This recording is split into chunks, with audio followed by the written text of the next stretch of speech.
precious love. My last dark shade. C'est étonnant et nécessaire, en gare des Bénédictins, la vitrine a trouvé un écrin. Depuis une quarantaine d'années, ce collectif d'artistes promeut l'art et la recherche.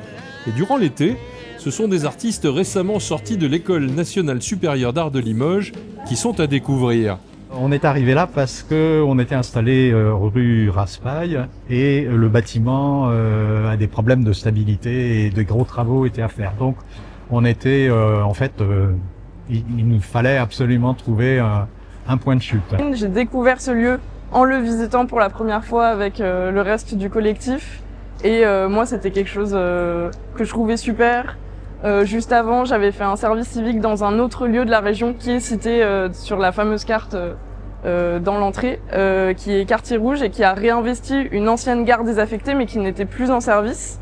Et du coup, je trouve ça assez chouette de boucler la boucle et de retourner dans une gare une deuxième fois et de pouvoir exposer mon travail là. Pour l'occasion, Gare et Connexion et la vitrine ont lancé le lieu comme une prolongation de la fête de la musique. Et nous, ça nous intéresse de pouvoir mettre enfin de l'art dans les gares. Et donc, on a travaillé ensemble pour pouvoir leur permettre de s'installer dans la gare. Et c'est vraiment une très belle initiative. Une visibilité exceptionnelle pour ces artistes émergents qui sont bénéficiaires d'un coup de pouce qui leur permet d'avoir un premier contrat l'année qui suit leur diplôme et de se retrouver dans la gare des Bénédictins qui est déjà en soi un écrin absolument extraordinaire.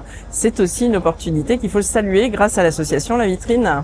Moi, tout d'abord, c'est après l'école, au premier, c'est une chance importante pour moi, pour publier au public et faire des échanges avec les gens, les artistes de la région, tout ça. Se produire dans la salle des pas perdus, c'est empiler les contraintes, mais comme le plaisir de l'inattendu est là, c'est la ça première fois, évidemment, je pense que tous les deux on fait ça dans un hall de gare, donc c'est vrai que c'est un certain challenge.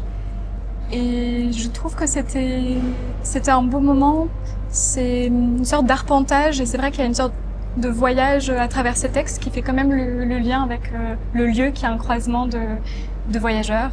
C'est toujours un peu délicat.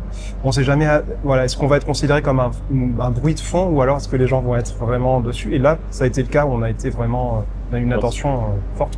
En arrivant dans la salle d'exposition, comme le mien, votre œil sera attiré par le travail d'Estelle Majani, qui, comme Paco Rabanne, a choisi de transformer le métal en matière fluide pour créer ce tablier de boucher.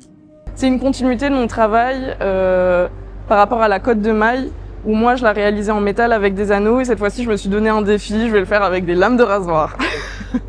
Alors, dans les années 70, Paco Rabanne avait créé la première robe métallique. Exactement. Et ce tablier-là est dans cette droite lignée de... Oui, le métal peut être souple à un moment. C'est ça peut devenir un vrai textile manipulable. Bon, en l'occurrence, je le ferai pas avec cette pièce, mais en effet, et ce que je trouvais intéressant aussi avec l'exemple de Paco Rabanne, c'est que lui aussi a été inspiré par l'objet du tablier de boucher, et moi je voulais recréer cette pièce-là avec un aspect plus tranchant. Primavère avec les œuvres de 5 artistes à découvrir jusqu'au 22 août en partenariat avec l'ENSAD.